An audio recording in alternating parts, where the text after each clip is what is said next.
So let me invite Mr. Mahesh Swami to take this workshop forward. Mr. Swami is a senior freelance photojournalist and artist who is known for giving expressions to social concern through his art.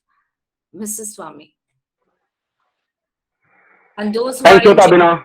and who has been following his work must have visited his several photography exhibitions at Jawahar Kala Kendra. He's one. He also does. He teaches at MNIT.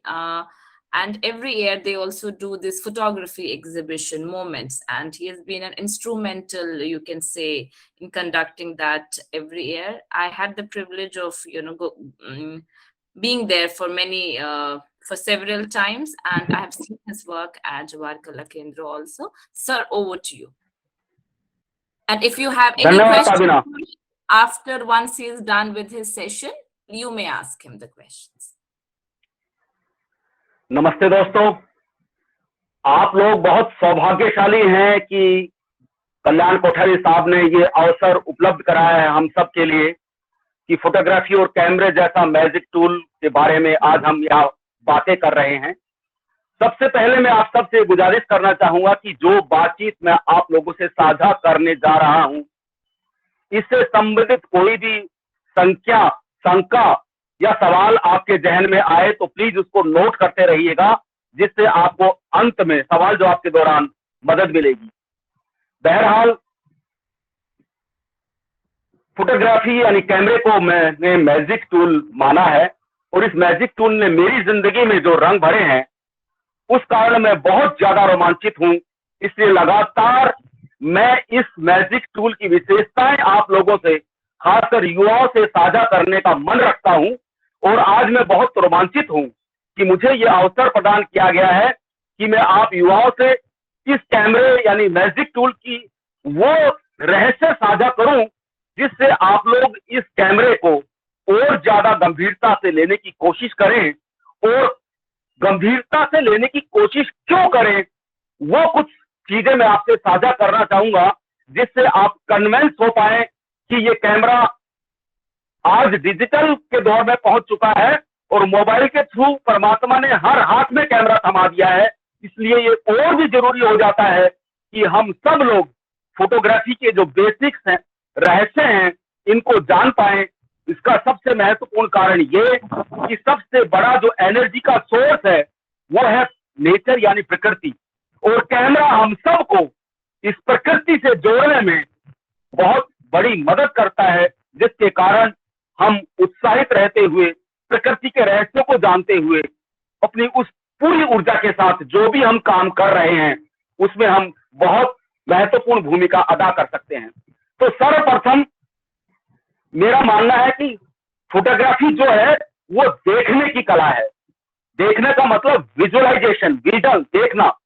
और अगर आप पाएंगे कि मनुष्य के जीवन में 5 जो ज्ञानेंद्रियों का महत्व है उसमें पहला है देखना, दूसरा है सुनना, तीसरा है चखना, चौथा है टच करना और लास्ट वन है सूंघना।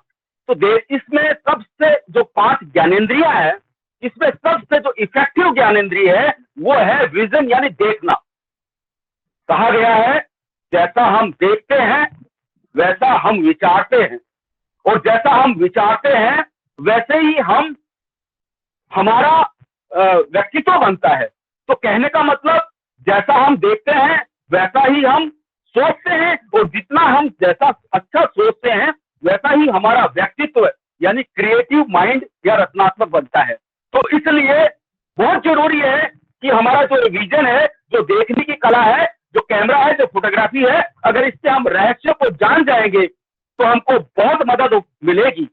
क्योंकि मेरा मानना है कि नंगी आंखों से हम प्रकृति को निहारने में सक्षम नहीं है, क्योंकि नंगी आंखों के द्वारा हमारी, मेरे को लगता है, आंखों पे एक हल्की सी लेयर चढ़ी हुई है जिसके कारण हम शार्पनेस, डिटेलिंग में चीजों को देखने में सक्षम नहीं है। ऐसे में मेरा मानना है कि कैमरा जो तीसरी आंख है, जब हम उसके रहस्य को जानते हुए डिटेलिंग में अभ्यास के द्वारा, लगातार अभ्यास के द्वारा तीसरी आंख के द्वारा थ्रू द व्यू फाइंडर जब हम चीजों को लगातार देखते हैं तो कुछ समय के बाद में हमारी नजर से ऊपर जो एक हल्की सी लेयर है वो उतरते हुए हमको चीजों को स्पष्ट देखने में मदद करती है। और ये जो परिष्कृत नजर है, फाइन नजर है, ये हमारी जिंदगी में बहुत बड़ा मैजिक करती है। तो इस तरह से शुरुआत, क्योंकि इसको टेक्निकल सेशन नाम दिया है, तो मेरा मानना है कि शुरुआत में मैं फोटोग्राफी के कुछ बेसिक चीजें आपसे साझा करूंगा, तो मुझे लगता है कि कहीं अच्छी मदद मिलेगी आपको अपनी फोटोग्राफी करने में। और लास्ट में मैं बेसिक्स करने के बाद में फादर्स डे के ऊपर पिताजी से संबंधित किस तरह से हम जो 3 फैक्टर बताए गए हैं, लव, फूड एंड प्ले, उसको किस तरह से साधते हुए क्रिएटिव फोटोग्राफी कर सकते हैं, उस पर बात करूंगा। तो सर्वप्रथम जो कैमरा है, हमको कैमरे को जानना होगा, उससे दोस्ती करनी होगी। तो कैमरे का मतलब है DSLR, एक प्रोफेशनल कैमरा जिसमें की सारी सुविधाएं हैं। और इससे पहले हमको ये जानना होगा कि कैमरा जो है उसके लिए, फोटोग्राफी के लिए कहा गया है। फोटोग्राफ का मतलब है पेंटिंग विद लाइट। कहने का मतलब ये कि कोई भी फोटोग्राफ अगर कलात्मक रूप से उसकी प्रशंसा की जाएगी तो उसमें लाइट का बहुत बड़ा योगदान होगा। तो अगर हमको ये बात समझ में आती है तो हमको ये बात और अच्छे से समझ में आनी चाहिए कि बेहतर और क्रिएटिव और इफेक्टिव फोटोग्राफ बनाने के लिए हम लोगों को ये जो लाइटिंग सुबह से लेकर शाम तक अलग अलग डेंसिटी की लाइट है, और लाइट के सोर्सेज बहुत तरह के हैं। लाइट रिफ्लेक्ट करती है, लाइट बाउंस करती है, नेचुरल लाइट है और आर्टिफिशियल लाइट है। इन सारी लाइटों के प्रति हमारी जो सेंसिटिविटी और समझ होगी वो हमको उस लाइट का क्रिएटिव यूज करने में हमारी मदद करेगी। तो इस तरह से जब हम कैमरे की बात किया तो कैमरे में सबसे अहम 2 फंक्शन होते हैं, और वो होता है, पहला है अपर्चर और दूसरा है शटर स्पीड। कहने का मतलब ये है कि हमको समझना होगा कि अपर्चर जो एक डायफ्राम होता है, जिसको कि F नंबर के द्वारा डिफाइन किया होता है, 32, 28, 22। जिसने भी कैमरा यूज किया है वो इस चीज को अच्छे से जानते हैं कि ये जो डायफ्राम होता है जो कि लाइट को कंट्रोल करता है, ये F नंबर से डिफाइन होता है। उसी तरह से कैमरे के अंदर जो डायफ्राम है, जैसे ही हम क्लिक करते हैं तो उसके अंदर एक पर्दा खुलता और बंद होता है, वो भी लाइट को कंट्रोल करने का ही काम करता है। और वो काम करता है सेकंड यानी टाइम से डिसाइड किया होता है। अगर हम बात करते हैं कि हाफ सेकंड का मतलब है 1 सेकंड का आधा हिस्सा, अगर 1/4 कहते हैं 1 सेकंड का चौथा हिस्सा, 1/60, 1/25, 1/250। कहने का मतलब ये, अगर ये इस तरह से इसको आप देखेंगे तो 500 का मतलब है 1 सेकंड का 500वां हिस्सा। इस तरह से आप पाएंगे कि जिस तरह से आपका डायफ्राम है, जिस तरह से आपका शटर स्पीड है, इन दोनों के अंदर एक बहुत गहरा रिलेशन है। वो गहरा रिलेशन क्या है? वो गहरा रिलेशन है कि जिस तरह से डायफ्राम खुलता बंद होता है और जिस तरह से आपका शटर खुलता बंद होता है, इन दोनों के अंदर एक बहुत गहरा कोरिलेशन है। वो कोरिलेशन क्या है कि जिस तरह से आप 32 से 28 पे आते हैं तो आपका अपर्चर खुलता है, उसी तरह से 125 के बाद अगर आप 1/60 की स्पीड लगाते हैं तो 125 में 125वां हिस्सा और उसके बाद में 10 डबल, मतलब 1 सेकंड का 60वां हिस्सा। इसका मतलब आपके कैमरे के अंदर लाइट डबल चली गई। और दूसरे तरीके से देखेंगे तो जो आपका डायफ्राम है, अपर्चर नंबर है, उसको और कम ज्यादा करेंगे तो 32 से लेकर जैसे 28 किया तो उसमें लाइट ज्यादा चली गई। कहने का मतलब ये कि किसी भी फोटोग्राफ को लेने से पहले हमारा जो बेस है फोटोग्राफ को लेने का, वो है वहां की लाइट कंडीशन। आपका जो सब्जेक्ट ऑब्जेक्ट है उसके ऊपर लाइट कितनी डेंसिटी के साथ अवेलेबल है, उसको अगर हमारी आईज रीड कर पाती है अच्छे से, उसके अकॉर्डिंग हमको पहले अपर्चर और शटर स्पीड देखने वाली बात यह है कि हमको अपर्चर और शटर स्पीड में से पहले क्या डिसाइड करना है। तो वो डिपेंड करेगा, आपका सब्जेक्ट अगर स्थिर है तो आपको अपर्चर प्रायोरिटी पे जाना होगा, अगर आपका सब्जेक्ट मूवेबल है तो आपको शटर स्पीड प्रायोरिटी पार्टी पे जाना होगा। कहने का मतलब ये, अगर कोई चीज हिलने डुलने वाली है, अगर वो रनिंग में है, अगर मोशन में है, तो हम अगर स्लो स्पीड पे, अगर अपर्चर पार्टी पे चले गए और वहां पे लाइट कंडीशन वीक है, तो आपका फोटोग्राफ हिलने की संभावना है। जब ये बात आती है तो किसी भी फोटोग्राफ की जो पहली विशेषता है, भाई रख दीजिए ना, उसकी विशेषता है कि वो कितना क्लियर और शार्प है, कितना क्लियर और शार्प है, कितना क्लियर और शार्प है। अगर वो फोटोग्राफ कोई नहीं है, अगर वो शार्प है तो वो फोटोग्राफ सही होगा। अगर वो फोटोग्राफ जरा सा भी ब्लर है तो वो फोटोग्राफ आपका सही कैटेगरी में नहीं काउंट होगा और वो वही रिजेक्ट हो जाएगा, या देखने वाले पे अपना पूरा प्रभाव नहीं छोड़ पाएगा। इसमें एक बात आती है कि अगर आपने जानबूझ के क्रिएटिव वे में अपनी रचनात्मकता के आधार पे कोई इफेक्ट आपने अपने फोटोग्राफ में देना चाहा है, तो वो उस बात को रिप्रेजेंट करेगा, आपकी रचनात्मकता को। जब ये बात सामने आई है तो मुझे याद आया कि कहा गया है कि एक फोटोग्राफ 1000 शब्दों के बराबर ताकत रखता है अपनी बात कहने की। इसको हमको बहुत गहराई से और अच्छे से समझने की जरूरत है। कहने का मतलब ये कि कोई भी फोटोग्राफ जब हमारे सामने आता है, वो उस फोटोग्राफर, उस क्रिएटर, उस आर्टिस्ट का सिग्नेचर होता है कि वो कितना अच्छा देखता, सोचता, समझता है। वो कुल मिला के उस फोटोग्राफ में निहित होता है। अगर आपकी नजर प्रखर है, अगर आप संवेदनशील हैं, अगर आप क्रिएटिव हैं, तो उस फोटोग्राफ को पढ़ते हुए आप उस क्रिएटर के बारे में जान सकते हैं कि वो कितनी गहराई लिए हुए है, उसका स्पिरिचुअलिटी लेवल क्या है, वो किस तरह से चीजों को दर्शाने में सक्षम है। तो ऐसे में जब ये कहावत है कि एक फोटोग्राफ स्वयं बोलता है, तो इसके पीछे की फिलॉसफी ये है, क्योंकि एक कहावत ये भी तो है, कहते हैं कि फोटोग्राफ वही तो लेता है जो सामने दिखता है। माफ कीजिएगा, हमको ये जानना होगा कि फोटोग्राफ सिर्फ वही नहीं लेता है जो सामने होता है। हाँ, आपको जानना होगा, अगर आपको फोटोग्राफी यानी कैमरे के रहस्य, उसकी टेक्निकलिटी जितने भी है, कैमरा है, अपर्चर है, शटर स्पीड है, आईएसओ है, डेप्थ ऑफ फील्ड है, अलग अलग लेंसेज है, नॉर्मल लेंस है, वाइड एंगल लेंस है, टेली लेंस है, माइक्रो लेंस है, इन सब की टोटलिटी के अंदर आपको चीजों की जितनी गहरी समझ होगी टेक्निकल, आप अपने कैमरे के द्वारा, उन सेटिंग्स के द्वारा, उन जानकारी के द्वारा, उन क्रिएटिव नॉलेज के द्वारा आप अपने फोटोग्राफ में इतना त्रिआयामी और रहस्यमयी, कहना चाहिए रोमांचक प्रभाव पैदा कर सकते हैं कि देखने वाला चमत्कृत हो जाए और सोचने पे मजबूर हो जाए कि वाह, ये फोटोग्राफ कैसे लिया गया है।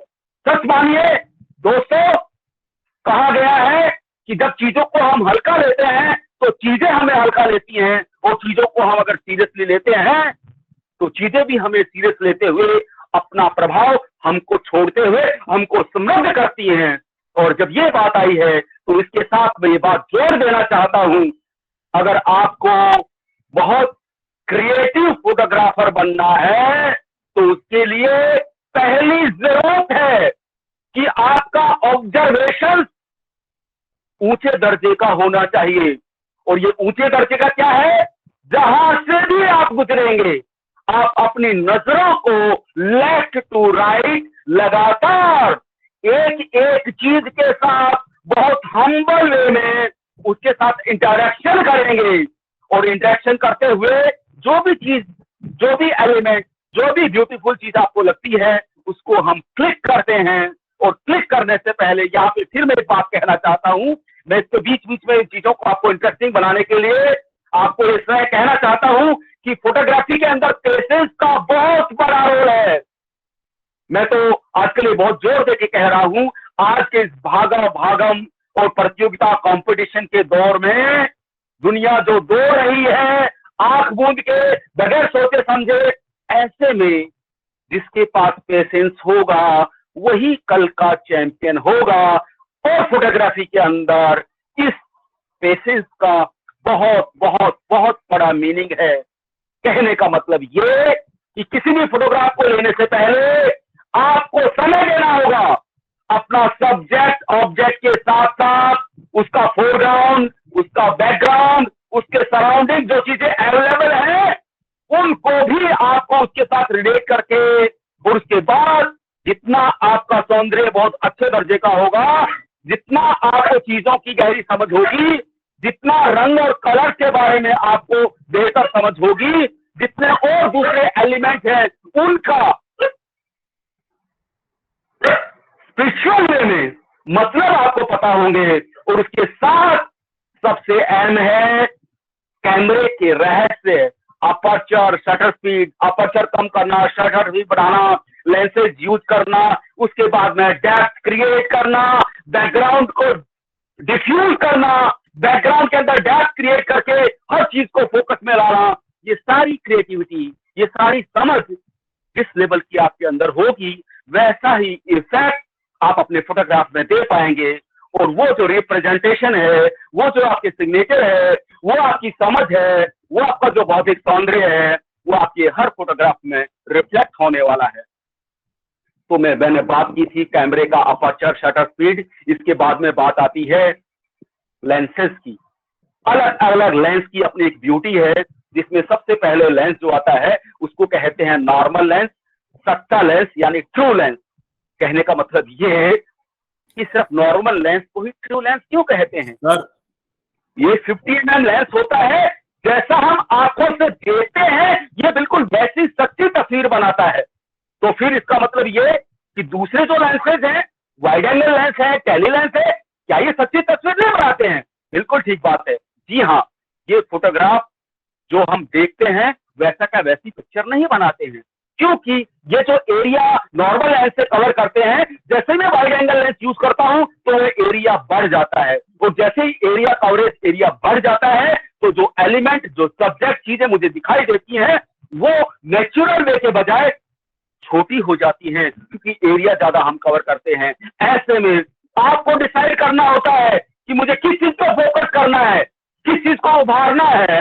और इसके बाद अगर आपको वाइड एंगल की समझ है, आपको चीजों को किस तरह से ऐड करना है, तो आपको वाइड एंगल पे जाना होगा।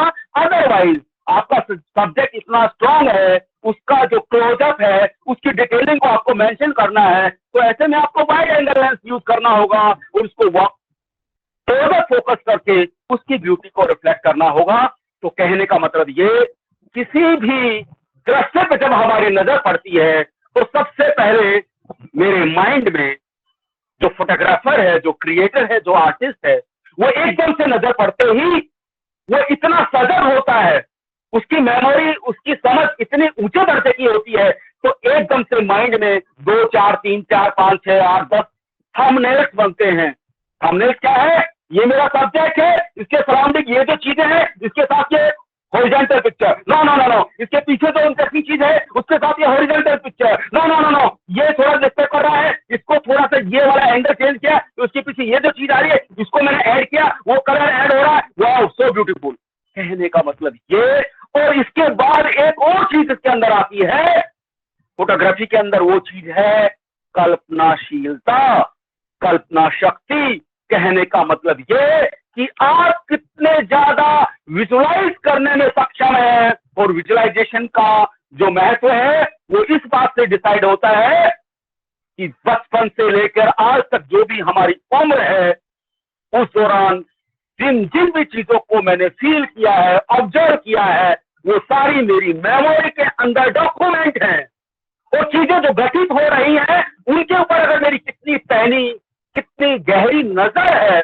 और उसके लिए कल भाई हिमांशु व्यास जी ने बहुत सुंदर उदाहरण आप लोगों के सामने रखा था कि एक माँ जब अपने बच्चे को अपना पल्लू उड़ा रही होती है, तो वो पल्लू उतारने से लेके, उस बच्चे को उठाने से लेके, उसको लपेटने तक स्लोली स्लोली इतने सारे जो ये भाव रिफ्लेक्ट होते हैं, उनको पकड़ने में आप कितने सक्षम हैं कि जैसे ही ये जो घटनाक्रम है इसको कितनी गहराई से आप ऑब्जर्व करते हैं, क्योंकि ये हर मोमेंट का अलग एक मीनिंग निकल के आता है।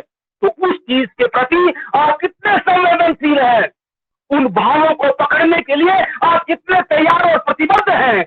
अगर वो चीज आपके अंदर है, वो उत्साह आपके अंदर है, वो समझ आपके अंदर है, तो आप एकाकार भाव के साथ उस चीज के साथ जुड़ते हुए आप उन क्षणों को पकड़ने में सक्षम हो सकते हैं।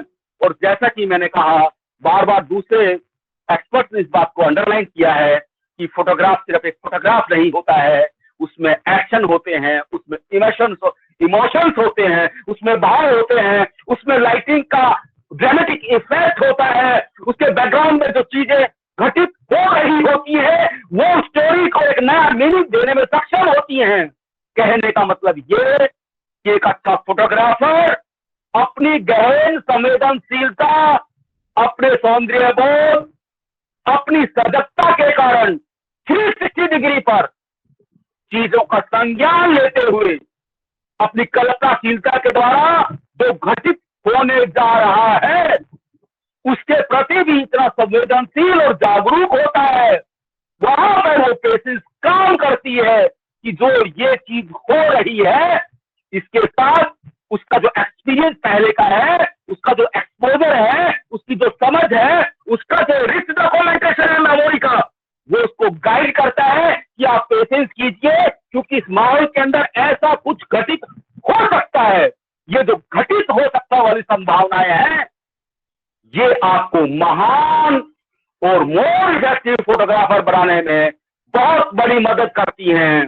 कहने का मतलब ये कि कैमरे की जो बारीकियां हैं, जैसा कि मैंने कहा, अपर्चर, शटर स्पीड, तरह तरह के लेंसेज, उनकी ब्यूटी क्या है, जैसे मैंने आपको कहा, normal lens, true lens, wide angle lens मतलब ज्यादा एरिया को कवर करना, टेली लेंस मतलब दूर की चीज को पास यानी क्लोजअप करना, और माइक्रो लेंस बहुत बहुत माइनर, बहुत डिटेलिंग में को छोटी चीजों को फोकस करके पास से अगर उसको क्लोजअप करना है तो इस तरह से। और अंत में जो सबसे पॉपुलर लेंस है वो है जूम लेंस, यानी कई लेंसों का जो एक कॉम्बिनेशन है। समझने वाली बात यह है कि एक सवाल उभर सकता है कि सर जब सारे लेंसेज का कॉम्बिनेशन एक ही कैमरे में आ गया तो फिर हम ये अलग अलग लेंसेज लगाना या अलग अलग कैमरे में अलग अलग लेंसेज लेके क्यों चलते हैं। तो दोस्तों आपको जानना होगा, जैसे जैसे आपका स्तर बढ़ेगा, जैसे जैसे आपकी समझ बढ़ेगी, जैसे जैसे नजर फाइन होती जाएगी, तो वैसे वैसे हम लोग एक एक कदम उत्कृष्टता यानी परफेक्शन की तरफ बढ़ते हैं।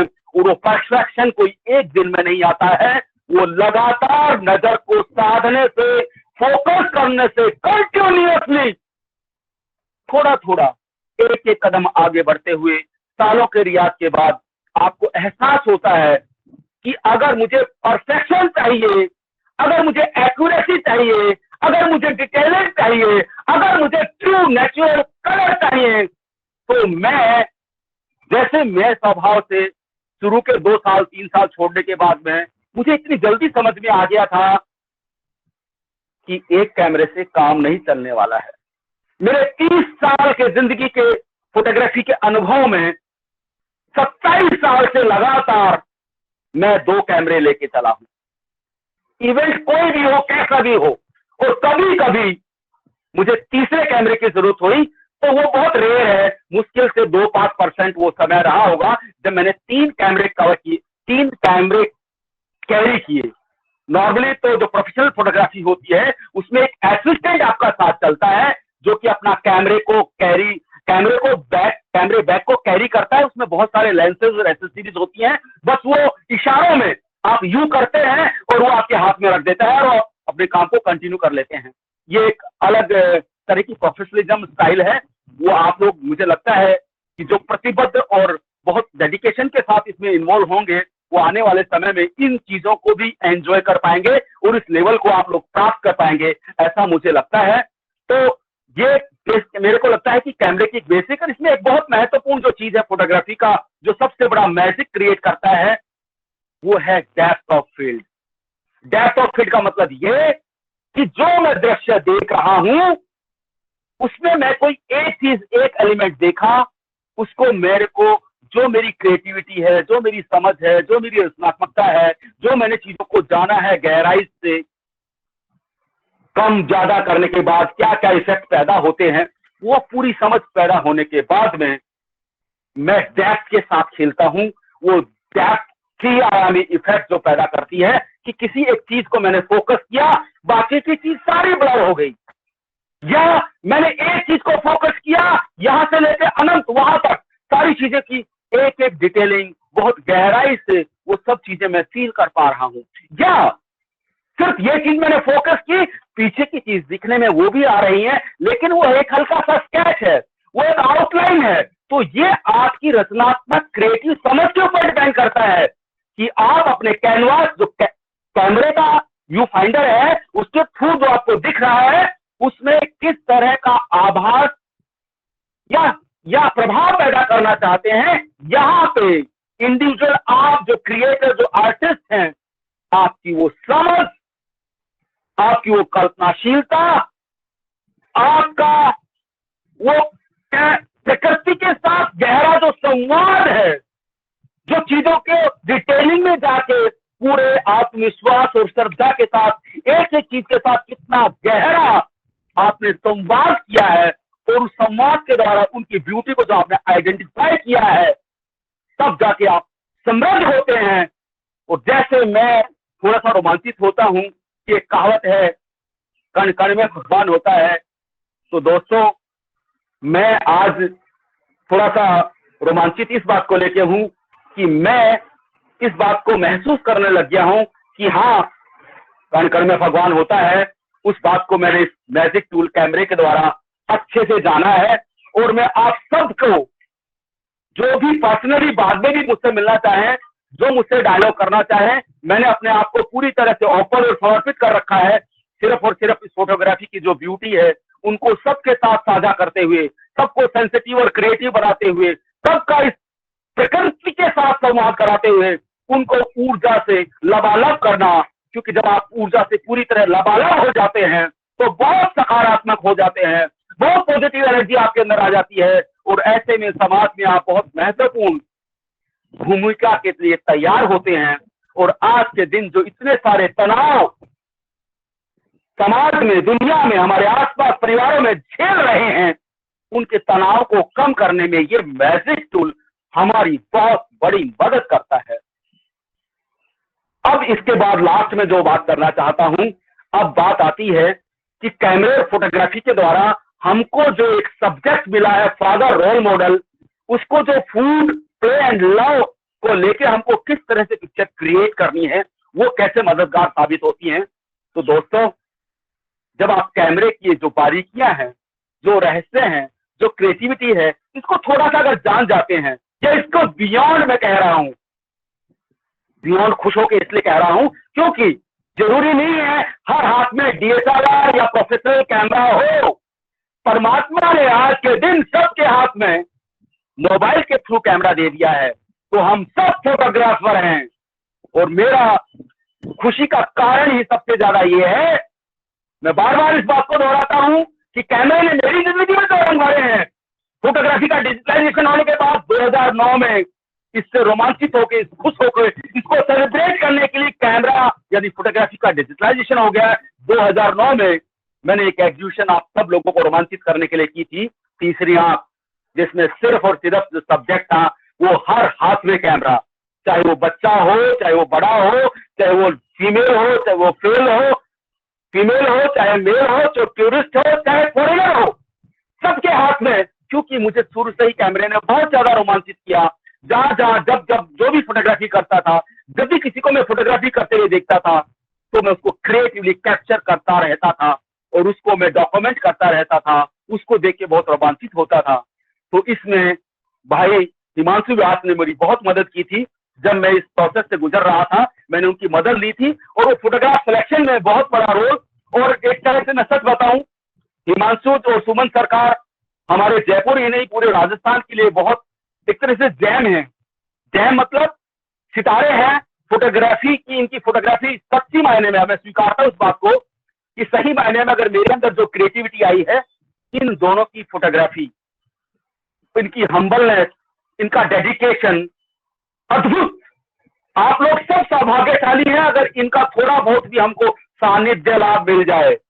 इनके फोटोग्राफ देख के ही, माफ कीजिएगा हम बड़े बड़े नाम लेते हैं, मैं तो बिल्कुल देसी आदमी की स्टाइल में बात करता हूं। मैं दुनिया को कहता हूं महात्मा गांधी, अब्राहम लिंकन वगैरह वगैरह, उधर जाने की जरूरत नहीं है। आज के दिन सबसे बड़ा इंस्पायरिंग जो पर्सनैलिटी हमारे सामने है वो है देश के प्रधानमंत्री नरेंद्र मोदी, जो एक बिल्कुल सामान्य घर से निकल के इतने बड़े अंतर्राष्ट्रीय पटल पर अपनी धाक जमाए हुए हैं। तो आपको जानना होगा कि उस दिशा में भी कैमरा हमारी बहुत बड़ी मदद कर सकता है। वो है आत्मविश्वास।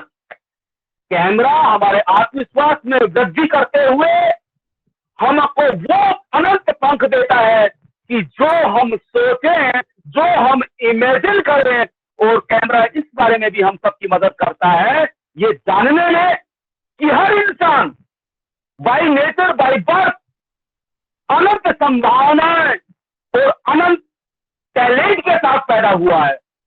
सर्वप्रथम जब ये हम इंडिविजुअली सब जान जाते हैं कि परमात्मा ने कोई किसी के साथ भेदभाव नहीं किया है, वो तो हम किस परिवार में पैदा हुए हैं, कौन हमारी माँ है, कौन हमारे पिताजी हैं, कैसा मेरा फैमिली का बैकग्राउंड रहा है, एक एक व्यक्ति ने कितना मुझे मोटिवेट और इंस्पायर किया है। और एक जोरदार गुरु मंत्र मैं आप सबको देना चाहता हूं जो मैंने मेरी जिंदगी में अपनाया है कि आप अपने जो जिस सराउंडिंग जितने भी सफल लोग हैं उनको अगर आप स्टडी करेंगे, उन पर फोकस करेंगे तो पाएंगे सिर्फ एक चीज निकल के आती है, और जितना मैंने फोकस किया है वो भी यही कहती है मेरी रिसर्च, इसलिए मैं इतने दावे के साथ आपको कह रहा हूं। ये जो एप्रिशिएशन है, ये जो एप्रिशिएशन है, यही इंसान के अंदर एक संतोष के साथ जुनून पैदा करता है, और वो कोई भी ऊंचाई, कोई भी लक्ष्य पाने में हर किसी की मदद कर सकता है। और अंत में बात आती है समालोचना की।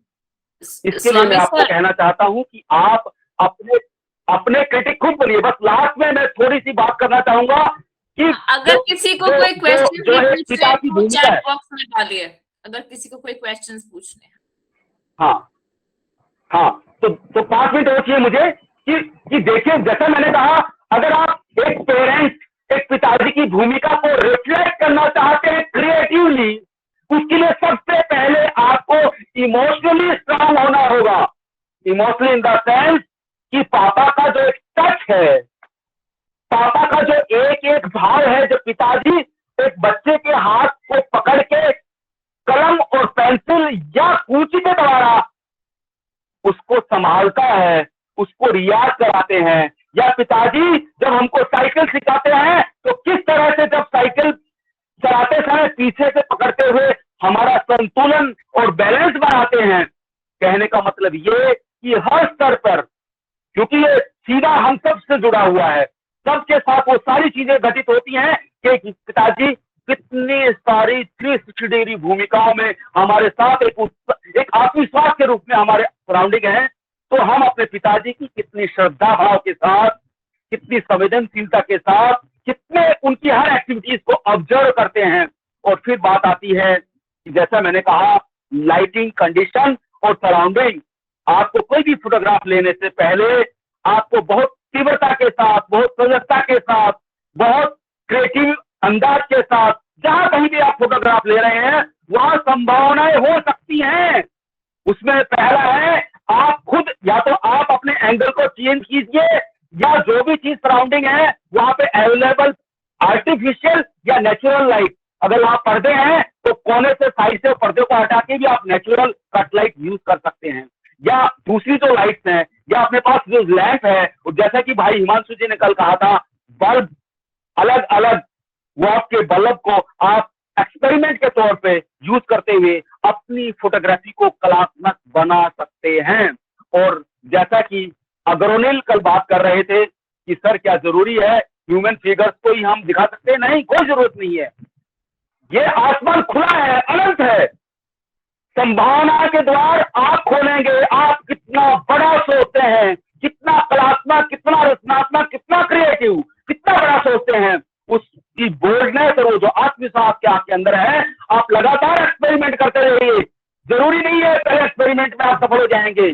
करत करत अभ्यास के जड़मत हो सुजान, रसरी आवत जात के सिर पर करत निशान। कहने का मतलब ये, लगातार अभ्यास करने से एक मुलायम रस्सी भी पत्थर पे निशान करने की पावर रखती है। हम इंसान तो गॉड का बेस्ट क्रिएशन है, हम सब Swami में sir, अनंत संभावनाएं questions हैं। है। अगर Swami हम sir, we have 10 minutes. Questions है, या फिर प्लीज पुरुषोत्तम सर का सेशन प्लीज है, हमारे पास 10 मिनट है। अगर कोई क्वेश्चंस है तो हम ले ले। पुरुषोत्तम जी कोई आज आ क्वेश्चन है तो चुके हैं। आज ये यस प्लीज। अविनाश जी, अगर स्वामी सर कुछ अगर बोलना चाहे तो उनको समय दिया जा सकता है। ठीक है, 12 बजे तक। हाँ, अपने वो यूनिसेफ के शेड्यूल से ठीक है सर, 12 बजे तक है अपने। थैंक यू सो मच जी। तो देखिए, जैसा मैं बार बार आपको कह रहा हूं, मैंने कहा कि कैमरा किस तरह से आपके अंदर वैल्यू ऐड करता है, कैमरा कितना बड़ा मैजिक करता है। मैंने एक बात तो आपको बता दी है। पहली बात क्या कही है मैंने, कि जो भ्रम है लोगों को, जो अक्सर ये कह के, और माफ कीजिएगा मैं इस बात को बड़े अच्छे अंदाज में आप लोगों को समझाना चाहता हूं, सिर्फ कन्विंस करने के लिए। कन्विंस क्या, फोटोग्राफी को आज भी मुझे नहीं लगता कोई इंडिपेंडेंट कोई कोर्स, कोई डिग्री कोर्स चलता है, मुझे नहीं लगता। वो किसी की ऐड किया गया है। जैसे साबिना ने जर्नलिज्म का कोर्स करते हुए एक फोटोग्राफी वर्कशॉप के द्वारा, उसने इतनी सिंसियरली, इतना डेडिकेटली, इतना एक्सपीरियंस और अनुभव लेते हुए अपने को प्रखरता और एक्सपर्टाइज करते हुए आज विदेश में जो चीजों को कर पा रही है, मुझे लगता है साबिना इस बात को स्वीकारेगी कि कैमरा, उस मैजिक टूल ने इस वहां तक पहुंचने में, इनके अंदर इतनी सारी एनर्जी और क्या बोलते हैं क्रिएटिव वैल्यूज ऐड करने में कैमरे ने बहुत बड़ी मदद की है। उसी तरह से हमारे आर्किटेक्चर के स्टूडेंट, हमारे इंजीनियरिंग के स्टूडेंट आज इंजीनियरिंग करने के बावजूद इंडिपेंडेंटली फोटोग्राफी की फील्ड में बहुत महत्वपूर्ण और क्रिएटिव सेटिस्फेक्शन के साथ बहुत महत्वपूर्ण भूमिका अदा कर रहे हैं सोसाइटी में। जैसा कि मैंने कहा, सकारात्मक और क्रिएटिव कैनवास को लंबा करने के लिए। ऐसे में मुझे मोदी जी का एक कोट याद आता है, जब उनको अपनी बात के दौरान एक बच्ची ने जब ये सवाल किया था कि सर, क्या कभी आपने सोचा था कि आप देश के प्रधानमंत्री बनेंगे? तो मोदी जी ने मुस्कुराते हुए कहा था, नहीं बेटा नहीं। आप मेरा फैमिली का बैकग्राउंड देखिए, जिस बैकग्राउंड से मैं आता हूं, जिस गरीब परिवार से आता हूं, कभी सपने में भी नहीं सोच सकता था कि मैं इस बड़े पद पे पहुंच सकता हूं। लेकिन यहां मैं आप युवाओं को एक बात कहना चाहता हूं। आज के दिन हर माँ बाप पैदा होते ही पहली क्लास में ही, दूसरी क्लास में ही बच्चों का जब इंट्रोडक्शन कराते हैं तो कहते हैं हमारा बेटा डॉक्टर बनेगा, हमारा बेटा पायलट बनेगा, हमारा बेटा इंजीनियर बनेगा, वगैरह वगैरह वगैरह। तो माफ कीजिएगा, मोदी जी कहते हैं आपको इस बात पे फोकस नहीं करना है, आपको सिर्फ एक बात पे फोकस करना है। और वो बात क्या है? वो बात है कि हमें कुछ अच्छा करना है, अच्छा करना है। अगर आप लगातार अच्छा करेंगे तो निश्चित मानिए आप कुछ बन जाएंगे। जैसे कि मैंने वो दोहराया, वापिस दोहरा रहा हूं, करत करत अभ्यास के जड़मत हो सुजान। बार बार के अभ्यास से एक जड़वत यानी गवार इंसान भी समझदार और ज्ञानी बन सकता है। उदाहरण देकर समझाया गया है, जिस तरह से एक रस्सी, मुलायम रस्सी, बार बार घर्षण के द्वारा पत्थर, इतना स्ट्रांग पत्थर के ऊपर एक मुलायम रस्सी निशान करने की ताकत रखती है। तो ये प्रकृति का बहुत बड़ा रहस्य है। अगर इस रहस्य को इतनी गहराई से हम जान लेंगे तो आप लोगों के अंदर एक अनंत ऊर्जा का संचार होगा, जो आपके आत्मविश्वास को अनंत ऊंचाइयां देगा और वो आपको आश्वस्त करेगा। अगर ये तय मापदंड जीवन के जो है पूरी ईमानदारी के साथ, पूरे डेडिकेशन के साथ, पूरी आस्था के साथ और पूरे सम्मान के साथ जिस चीज के साथ भी आप इंटरेक्ट करेंगे, वो आपको भाव विभोर करते हुए, संतुष्टि से पूरी तरह से भरते हुए आपको रचनात्मक बनाती है, आपको क्रिएटिव बनाती है। तो क्रिएटिव कैमरा सबसे बड़ा। अब बीच में वो चीज है कि मैं ये कहना चाह रहा था कि जो ये सिलेबस है, ये इंडिपेंडेंट फोटोग्राफी कहीं नहीं पढ़ाई जा रही है, ये इनबिल्ट है। जैसे फाइन आर्ट्स में फोटोग्राफी सब्जेक्ट है, जर्नलिज्म में फोटोग्राफी सब्जेक्ट है, आर्किटेक्चर में फोटोग्राफी सब्जेक्ट है, मिक्स है, इंडिपेंडेंट नहीं है। या फिल्म मेकिंग है तो उसमें फोटोग्राफी सब्जेक्ट है, इंडिपेंडेंट नहीं है। तो आप पाएंगे ये बात इस बात से साबित होती है कि फोटोग्राफी अपने आप में एक बहुत अच्छी, बहुत महान हॉबी है। हम सब अगर इसको एज ए हॉबी, और मुझे फिर कल वाली बात याद आती है, हिमांशु जी ने बड़ी सुंदर बात कही थी, और ये बात ये कही थी कि हमें सीख के नहीं करना है, हमें करते करते करते करते करते सीखना है।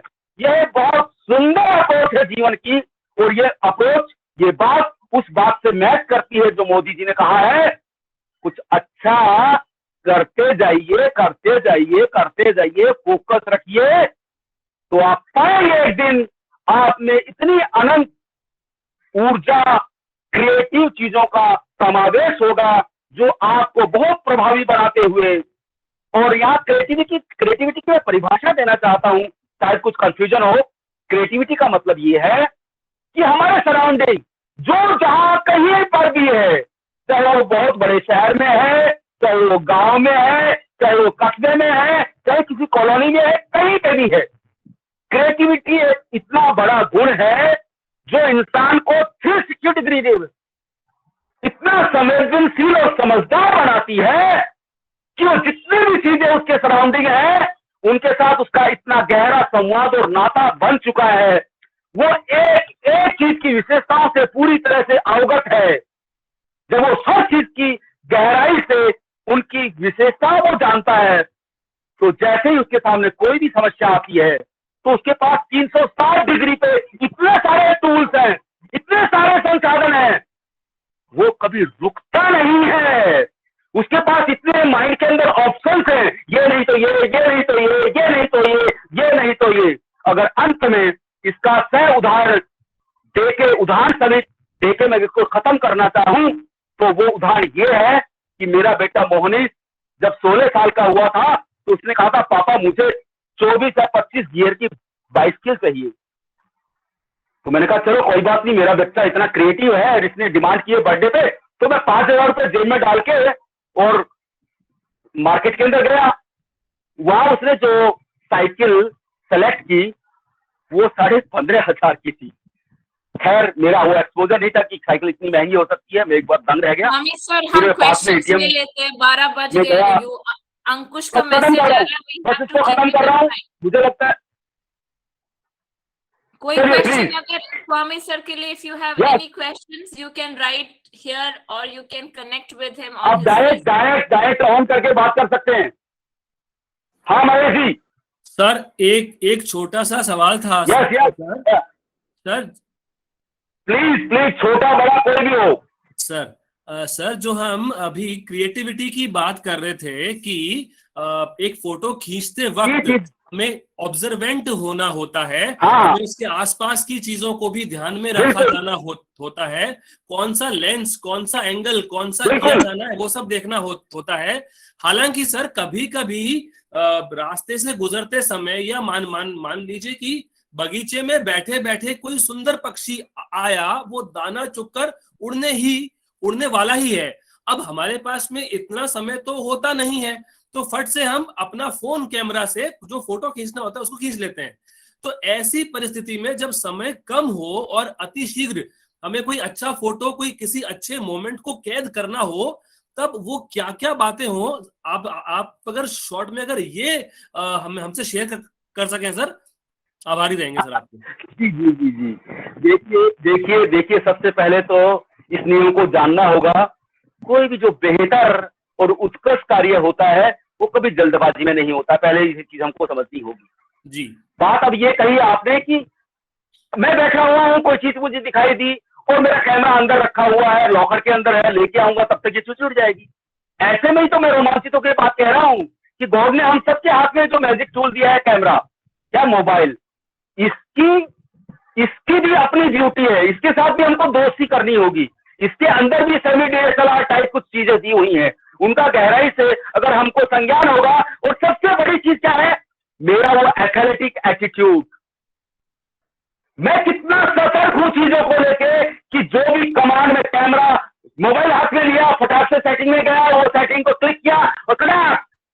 कहने का मतलब ये, एक जो फोटोग्राफर है वो अपने आप में कितना संतुलित और डिसिप्लिन है, पूरी गहरी समझ के साथ उसका डिसीजन मेकिंग कितना फास्ट है। अगर ये चीज हम, और ये एक गहरी साधना की मांग करती है, ये सिर्फ सोचने भर से होने वाली चीज नहीं है। इसके लिए लगातार बहुत सारी चीजों को, स्वयं को हमने डिसिप्लिन लाइन में ढालना होता है, तब जी। जाके सारी चीजें आपकी अलाइन होती हैं। तो आपको इस बात को समझना होगा। या जैसे मैं हूं, अपना कैमरा साथ लेके सैटरडे संडे बैठता हूं यहाँ पे, तो जब लगातार मैं ऑब्जर्व करता हूँ चीजों को, और जैसे मैंने कहा कल्पना शक्ति, मेरे बाहर रोजाना 200-250 पिजन यहाँ पे 3 बड़ी बड़ी टंकियां रखी है पानी भर की, वो जब वहां बैठे हुए हैं तो वो नीचे आते हैं तो मैं अपनी पोजीशन लेके बैठ जाता हूँ। उनके खेलिया, उनका खेल, उनकी मस्ती, पानी के अंदर रहना, आराम से मैं कैप्चर करता रहता हूँ टेन लेंस लेके। तो ये जो सारी चीजें आपका संवेदनशीलता और समझ है, वो उस पर काम प्ले करती है अपना। शुक्रिया जी। Sir, thank you. और कोई सवाल? Thank you so much. Thank you so Swami much, thank sir. You.